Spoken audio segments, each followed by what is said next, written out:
नमस्कार साथियों, मैं हूं पर्ल प्रसाद और आप देख रहे हैं हे बाबा। आज मेरे साथ members of the wild life welfare society जुड़े हुए हैं, नीतीश और Kiran ji. They have expertise in snake venom, they have studied snake venoms. इसके अलावा जो रेस्क्यू ऑपरेशंस होते हैं इन और अराउंड नागपुर, इन्होंने कैरी आउट किया है अभी तक। आइए इनसे आंकड़ों के बारे में जानते हैं, स्नेक के बाइट के बारे में जानते हैं, उसके ट्रीटमेंट और प्रिकॉशंस के बारे में जानते हैं। नमस्कार, वेलकम टू हे बाबा। नीतीश जी, पहला सवाल आपसे मेरा ये है कि जैन से लेके अभी तक के आपके आंकड़ों के हिसाब से कितने केसेस आए हैं और इन केसेस में डेथ्स कितनी हुई हैं? जैन से लेकर अभी तक हमारे सोसाइटी को जितने फ़ोन आए उसमें 76 केसेस है। अगर आप नागपुर का अगर आंकड़ा देखोगे तो इसको 2 गुना ज़्यादा कर सकते हो, क्योंकि हमारे पास 76 आए, इसका मतलब नागपुर में अराउंड 250 केसेस आई होगी। और मेरे पास जो आंकड़ा है उसमें 3 डेथ है, जिसमें एक पारशिवनी की डेथ है, एक बूटी बोरी और एक उमरेड साइड। ये 3 डेथ हुई थी, जिसमें तीनों को कोबरा ही काटा था, कोबरा से डेथ हो गई थी। तो सांप काटने के बाद सबसे पहला, अगर आपको आपका नंबर किसी के पास नहीं, आपके जैसे जो रेस्क्यू करते हैं उनके नंबर्स नहीं है, तो सबसे पहला प्रिकॉशन क्या लेना चाहिए? सबसे पहला फर्स्ट एड क्या देना चाहिए? सांप काटने का मतलब बेसिकली ना लोग घबरा जाते हैं। उसमें ना सबसे बड़ा प्रॉब्लम ये है कि आपको जैसे पता होगा कि जो 90% स्नेक है इंडिया में वो नॉन वेनमस होते हैं, सिर्फ 10% जो है वो वेनमस है। उसमें भी अपन नागपुर जिले की अगर बात करें तो अपने पास 4 ही वेनमस स्नेक है, जिसमें कोबरा, क्रेट, वाइपर और सॉस्केल्ड वाइपर, जिसमें भी 3 ही आप मुख्य मान के चलिए, क्योंकि सॉस्केल्ड वाइपर एकदम कम मात्रा में अपने पास मिलता है, जो अपन रेयर स्नेक बोलते हैं उसको। तो इसमें ऐसा होता है कि बहुतांश टाइम अपन ऐसा देखेंगे कि सांप काटने के बाद लोग ज़्यादा पैनिक हो जाते हैं, घबरा जाते हैं, जिसमें बहुत से लोगों मैंने ऐसा भी देखा है कि जो एकदम टॉर्निकेट टाइट बांध लेते हैं हाथ को। उसके बाद कोई लोग कट्स मारते हैं, कुछ लोग जड़ी बूटी। अभी 2-3 दिन से कॉल आ रहे हैं, तो काटने के बाद ऑलमोस्ट जो लोग हैं ना वो जड़ी बूटी करने जा रहे हैं, जिसमें वो 1-1.5 घंटा 2 घंटा अपना ख़राब करते हैं, बाद में दवाई लेने जाते हैं, तो उसमें उसकी डेथ भी हो रही। पर आपको सांप काटने के बाद एक ही करना है कि सांप आपको अगर काटा है तो आपको पैनिक नहीं होना है। आपको इजीली, आप अगर गांव में हो, नागपुर के आजू बाजू जिला में हो, तो पीएससी सेंटर हर जगह अवेलेबल है। तो आपको नॉर्मली वहाँ जाकर स्नेक बाइट हुआ है ऐसा भी आपको नहीं बताया ना, तो वहाँ पर आपको एंटी स्नेक वेनम इजीली मिल जाएगा। तो मैं आपको यही बोलना चाहूँगा इस माध्यम से कि किसी को भी अगर सांप काटता है तो हमें ना दवाखाना के सिवाय कोई पर्याय नहीं है, एंटी स्नेक वेनम ही लेना है। और वहाँ पर वो अपन चीरे मारते हैं, दवाई, जड़ी बूटी, कभी कभी होम्योपैथिक दवाई, बहुत से मैसेज वायरल्स होते हैं, तो उस पर ध्यान नहीं देना है। हमें आराम से कुछ गाइडलाइन बनी है सांप काटने के बाद क्या करे क्या ना करे, उस पर अगर अपन ने अमल किया और दवा खाने तक अपन जो प्राइमरी हावर बोलता है सांप काटने के बाद, उसको गोल्डन हावर माना जाता है। वो गोल्डन हावर में अगर अपन हॉस्पिटल में पहुंच जाए ना, वेल एंड गुड होगा अपने लिए। अगर थोड़ा लेट भी होता है, किसी कारण से ट्रैवलिंग से लेट होता है, फिर भी घबराने की कोई ज़रूरत नहीं है। सांप काटने से डेथ का प्रमाण है ना बहुत कम है, मात्र घबराने से लोग ज़्यादा डेथ होता है, तो इसलिए अपने को दवाखाने में जाकर उसका उपचार लेना पड़ेगा। किरण, सवाल आपसे ये है कि जो पॉइजन है और वेनम है, इसके बीच में अंतर क्या है? जी, बेसिकली आमतौर पे लोग पॉइजन और वेनम को समझ नहीं पाते हैं। तो पहले हम समझते हैं कि पॉइजन होता क्या है और वेनम होता क्या है। वेनम जो होता है ये बायोलॉजिकली ओरिजिन होता है, जिसका जब तक हमारे सर्कुलेटरी सिस्टम के ऊपर इफेक्ट ना हो तब तक डेथ नहीं होती। जैसे एग्जांपल के लिए हम लोग स्नेक को कंसिडर कर सकते हैं या फिर हनी बीज को कंसिडर कर सकते हैं। जब वो काटती है तो उसका जो वेनम होता है, जो टॉक्सिन्स होते हैं, वो हमारे ब्लड स्ट्रीम के अंदर वर्क करते हैं, और ये जितने भी होते हैं मैक्सिमम एंजाइम्स होते हैं, तो एंजाइमेटिक रिएक्शन इसके अंदर स्टार्ट हो जाती है, तो जिसके कारण बॉडी उसे टॉलरेट नहीं कर पाती है और फिर डेथ होने की संभावना बढ़ जाती है। तो ये होते हैं वेनम। अब बात करेंगे हम लोग पॉइजन की, तो पॉइजन ये कोई भी केमिकल हो सकता है, ये आर्टिफिशियल केमिकल हो सकता है या फिर बायोलॉजिकल ओरिजिन भी हो सकता है। जब पॉइजन ये ब्लड स्ट्रीम में वर्क करता है फिर भी इंसान मर सकता है। अगर ये सरफेस, बॉडी के सरफेस के ऊपर भी अगर चला जाता है तो भी टॉक्सिक इन नेचर होता है। अगर ये स्टमक में भी चला जाता है हमारे मुंह के माध्यम से तो भी टॉक्सिक इन नेचर कहा जा सकता है। तो इसके अंदर एक एग्जांपल हम लोग देख सकते हैं बायोलॉजिकली ओरिजिन में, तो दत्ताफ्रेनस मेलानोस्टिक्टस मतलब हमारे इधर का कॉमन टोड जो होता है, उसके ऊपर पैरोटिड ग्लैंड होती है। अगर हम उसको अगर थोड़ा सा प्रेस करेंगे, उसमें से वाइट फ्लूइड आता है जो कि अल्कोलाइट का कुछ मिक्सचर होता है, कुछ कॉम्प्लेक्सेस होते हैं। तो अगर स्किन के ऊपर भी आप रब करते हैं तो भी आपके ऊपर कुछ टॉक्सिक इफेक्ट दिखेगा। अगर आप इनगल्प भी कर लेते हो तो भी आपको टॉक्सिक इफेक्ट आ जाएगा। अगर आप उनको इंजेक्ट भी कर लेते हो तो भी आपको उसका टॉक्सिक इफेक्ट आएगा। तो ये पॉइजन हो गया है। नीतीश, इस साल के जो डेथ्स हुए हैं सबसे ज़्यादा केसेस जो मैंने सुना है कॉमन क्राइट के हैं। आपको क्या कहना है इस बारे में? कॉमन क्रेट की डेथ इसलिए हो रही है क्योंकि कॉमन क्रेट जब अपने को बाइट करता है ना, उसका अंदाज़ा नहीं होता है। एक्चुअली कॉमन क्रेट के जो फ्लैंक्स होते हैं ना, एकदम बारीक होते हैं। मैंने ऐसे बहुत से केस, अभी मेरे पास रिसेंटली 6 से 7 केसेस हैं जिनको काटने के बाद, बच्चों को काटा है, उन्होंने काटने के बाद बोला है कि मेरे को मूंगी काटी थी या मच्छर काटा था। मतलब उसके फ्लैंक्स इतने बारीक होते हैं और उसका ना अपने को कभी कभी बाइट मार्क भी नहीं दिखता है। इस वजह से कभी कभी डॉक्टर भी पहचान नहीं पाते, पर सिम्टम्स के इसमें से अपने को पहचानना पड़ता है उसका। तो एक्चुअली काटने का रीज़न भी हो सकता है कि अभी बरसात बढ़ गई है और उसके बाद जो कॉमन क्रेट है ना, अपने मानवी बस्ती में ज़्यादा पाया जाता है। उसकी वजह से कभी कभी लोग नीचे सोते हैं, नीचे सोने वाले को ही स्नेक बाइट, ये कॉमन क्रेट का खतरा ज़्यादा होता है क्योंकि ये नॉक्टर्नल है। नॉक्टर्नल निशाचर जो कि रात को ही ज़्यादा एक्टिव होता है। उसका एक्टिव का टाइम ही 10 बजे के बाद शुरू होता है और मॉर्निंग तक होता है। और जनरली हम जब एकदम गहरी नींद में सोते हैं उस टाइम अपने को कुछ भी ऐसा काट ले, जनरली कोबरा काटेगा, वाइपर काटेगा, तो उसका ना फ्लैंक्स बड़ा होता है, तो कुछ तो भी काटा ऐसा लगता है। पर कॉमन क्रेट में ऐसा कुछ भी नहीं होता है। अगर बच्चा आपका बोल रहा है कि हम मुझे मूंगी काटा है, मच्छर काटा है, तो उसको अपने को ध्यान देना पड़ेगा। अभी रिसेंट में एक छिंदवाड़ा की केस है जो अभी भी एडमिट है। वो बच्ची को 11 बजे कुछ तो भी कान को काटा लगा, उसको लगा कि मच्छर, उसकी मम्मी ने लिटरली बोला कि तुझे मच्छर या मूंगी काटा होगी तो सो जा। 2:30 बजे उसके भाई के कान को सांप ने काटा, तो उसने हाथ में पकड़ लिया कुछ तो भी काट रहा है करके, उसको पता चल गया। और जब लाइट लगा के देखा तो सांप था।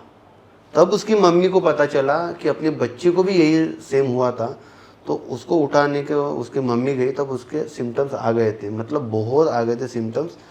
फिर वो लोग वहाँ पे जड़ी बूटी करने वाले के पास गए। जड़ी बूटी वालों ने देखा कि इसकी हालत ऑलरेडी गंभीर है, तो दोनों जो सगे भाई बहन थे, एक की बहन की उम्र 5 साल थी, भाई की 9 साल थी, उनको छिंदवाड़ा के हॉस्पिटल में भेजा। पर वहाँ जाते जाते लड़की डेथ हो गई। उसको लड़का अभी भी अपने पास एडमिट है मेडिकल में, और उसका अभी कंडीशन अच्छा बोल सकते हैं क्योंकि कैसा है, उसको 2:30 बजे काटा था, लड़के को 11 बजे काटा था, दोनों का अंतर 4 घंटे का था। और अपन ऐसा बोल सकते जो भी वेनमस सांप अपने को बाइट करता है उसका पहला हावर जो होता है वो गोल्डन हावर होता है, तो उसका जो गोल्डन पीरियड था ना वो ऑलरेडी मिस हो चुका था, उस वजह से बच्चे की डेथ हो गई। तो कॉमन क्रेट का बाइट है ना अभी बढ़ गया है। और पर अपन ऐसे नहीं बोल सकते, पर दोपहर के टाइम जो बाइट है वो रसेल वाइपर के भी आ रहे हैं, कोबरा के भी आ रहे हैं। तो कोबरा से क्रेट जो है उसको कोबरा से कई गुना ज़्यादा जहरीला माना गया है और उसको साइलेंट किलर भी बोला जाता है। वो आवाज़ नहीं करता है, साइलेंटली आकर अपना काम करके चला जाता है। तो इसके लिए अपने को कहीं ना कहीं उस पर ध्यान रखना पड़ेगा। ध्यान रखना इन द सेंस, अपने घरों में बहुत सी पट होती है, उसको अपने को बुझाना पड़ेगा। और अभी एक स्टडी भी चल रहा है, मैंने कहीं तो भी पढ़ा था क्रेट के ऊपर, कि अपना बॉडी का जो ये होता है ऊब निकलता है अपने बॉडी से, उसको भी एब्जॉर्व करके वो अपने बिस्तर में आता है। अगर बिस्तर में अपन स्ट्रेट रहे तो कुछ काटेगा नहीं, पर जनरली हम जब सोते हैं तो थोड़ा हलचल होती है, उसको ज़रा भी लगा कि थोड़ा हलचल हो रहा है तो अपने को बाइट करेगा। क्रेट और कोबरा में आप यही अंतर मिलेगा, जब कोबरा आपको इंडिकेट करता है, कोबरा भी इंडिकेट करता है और रसेल वाइपर भी इंडिकेट करता है। जब दोनों का जब लगता है वो एग्रेसिव हो गए, वो आवाज़ करते हैं दोनों साथ, कोबरा और वाइपर, पर क्रेट आवाज़ नहीं करता है। पर कहीं ना कहीं आप ये देखोगे कि क्रेट काटने के बाद ना थोड़ा टाइम भी मिलता है इंसान को, पर कोबरा में जो पहला आवर होता है ना वो बहुत ज़्यादा क्रिटिकल होता है। अगर पहले आवर में अगर पेशेंट आ गया और अगर उसका कोई हिस्ट्री नहीं है पहले का, शुगर, डायबिटीज़, तो उसका बचने के चांसेस भी उतनी हाई हो जाते हैं। पर उसके बाद अगर आया तो उसको ना रेस्पिरेटरी प्रॉब्लम हो सकता है, वेंटिलेटर भी लगता है, उसका कभी कभी न्यूरोपायरालिटिक अटैक भी होते हैं। तो ऐसे बहुत से उसको कॉम्प्लिकेशन हो सकते हैं। तो एंटी वेनम क्या रोल प्ले करता है वो 1 गोल्डन आवर में? अगर आप पेशेंट को वो 1 घंटे में आप ले जाए तो एंटी वेनम किसको लगता है और किसे नहीं? एंटी वेनम जो होता है ये इम्यूनोग्लोबुलिन होता है। हमारी बॉडी की ऑलरेडी एक टॉलरेंसी रेट होता है। जैसे एग्जांपल के लिए हम अगर कंसिडर करते हैं कोबरा का वेनम, तो कोबरा का वेनम 15 मिलीग्राम फैटल होता है हमारे बॉडी के लिए। अगर ये इससे कम में आज गया है, जैसा कोई कोबरा आया है उसने काट लिया है लेकिन उसका मिल्किंग हुआ है और वेनम का इंट्रोड्यूस हमारे बॉडी के अंदर हुआ है, वो 9 मिलीग्राम तक हुआ है या फिर 7 मिलीग्राम तक, तो इतने डोजेस को हमारा बॉडी जो होगा वो टॉलरेट कर लेगा जस्ट बिकॉज ऑफ और बॉडी प्रोड्यूसेस इम्यूनोग्लोबुलिन। तो इम्यूनोग्लोबुलिन को न्यूट्रलाइज करने में सक्षम है, लेकिन उसका अगर क्वांटिटी अगर बढ़ जाता है तो हमारा बॉडी उसे टॉलरेट नहीं कर पाएगा। तो ऐसे समय में क्या किया जाता है? तो मेडिकल साइंसेस ने ऐसे कंडीशन में कुछ टेक्नोलॉजी का यूज़ करके उन्होंने कुछ स्टडी करके देखा है। तो बायोलॉजिकली ओरिजिन कुछ ऐसे घटक है जो इम्यूनोग्लोबुलिन के माध्यम से हमारे बॉडी के अंदर इंट्रोड्यूस की जाते हैं। तो ये एंटी स्नेक वेनम जो होता है ये सांपों के विषों जो वेनम होता है इनके माध्यम से बनाया जाता है। जो घोड़ा होता है, घोड़े को इंक्रीजिंग ऑर्डर में वेनम को दिया जाता है और 1-2 साल के बाद में घोड़े की इतनी इम्यूनिटी बढ़ जाती है कि वो मैक्सिमम प्रोडक्शन कर लेता है इम्यूनोग्लोबुलिन को। तो उस घोड़े में से जो ब्लड होता है, ब्लड स्ट्रीम को निकाला जाता है, उसमें से इम्यूनोग्लोबुलिन को डिफरेंट किया जाता है, उसको लाइफलाइज पाउडर के फॉर्म में फिर हमें अस्पताल में दिया जाता है। तो ये जो एंटी स्नेक वेनम होता है ये घोड़े का ही इम्यूनोग्लोबुलिन होता है, जो रोग प्रतिकार शक्ति हम लोग उसको बोल सकते हैं, वही हमें ह्यूमन को दिया जाता है। तो ये कब देना चाहिए? देना तब चाहिए जब आपको स्नेक बाइट हुआ है और उसके सिम्टम्स आना शुरू हो गए हैं। तो सिम्टम्स जब तक नहीं आ गए तब तक उसे देना मुझे लगता है ठीक नहीं है, क्योंकि बहुत बार ऐसा होता है कि सांप तो काट लेता है, लेकिन सांप जब काटता है तो ये किसी को पता नहीं होता है कि ये वेनमस है या नॉन वेनमस है। अगर वेनमस भी है पर उसके अंदर वेनम इंट्रोड्यूस ही नहीं हुआ तो भी वो कभी कभी घातक स्वरूप प्राप्त कर सकता है, क्योंकि इम्यूनोग्लोबुलिन की भी रिएक्शन बहुत बार आते हैं। ऐसा हम लोगों ने भी स्टडी में हमने देखा है। तो उसके भी बाइट के कुछ टाइप्स होते हैं। एक होता है ड्राई बाइट जिसके अंदर स्नेक आता है, काटता है लेकिन वेनम जाता नहीं है। दूसरा होता है स्क्रैच बाइट, स्क्रैच होता है और बहुत कम मात्रा में वेनम हमारे बॉडी के अंदर इंट्रोड्यूस हो जाता है और उसको हमारा ह्यूमन बॉडी इजीली टॉलरेट कर लेता है। फिर होता है पार्शियल बाइट। पार्शियल बाइट में ये होता है कि मरने के लिए जितना लगता है बराबर उतनी ही क्वांटिटी उसके बॉडी में चली जाती है। और एक होता है फुल बाइट। फुल बाइट इतना ज़्यादा होता है कि कभी कभी सांप आता है और बहुत ही ज़ोर से काटता है, इतना ज़ोर से काटता है कि जितना भी मिल्किंग वो कर सके, जितना भी वो वेनम बॉडी में इंट्रोड्यूस कर सके वो कर देता है। तो वो बहुत डेंजरस माना जाता है। एंटी वेनम कितनी क्वांटिटी में हॉस्पिटल्स में दिया जाता है? ये तो एक टेक्निकल सब्जेक्ट हो गया मैम। ये डिपेंड करता है कि उसे सिम्टम्स कैसे आ रहे हैं, पेशेंट किस कंडीशन में है, और on the basis of patient condition doctor will take the exact amount of the anti venom. जाते जाते आप हमारे दर्शकों को एक मैसेज दे दीजिए कि अगर उन्हें सांप काटता है या उनके आसपास कोई ऐसा है जिसे सांप ने काटा है, उनका फर्स्ट स्टेप क्या होना चाहिए उसके बाद? मैंने पहले भी आपको इस माध्यम से और कहना चाहती हूँ एक बार कि अगर आपको सांप काटता है, सांप काटने के बाद आपका प्राइमरी जो होगा ना, आपको नज़दीकी हॉस्पिटल में जाकर ही उपचार करना है। जैसे बहुत जगह आप देखोगे गांव में ना प्राथमिक उपचारिक केंद्र बने हुए हैं।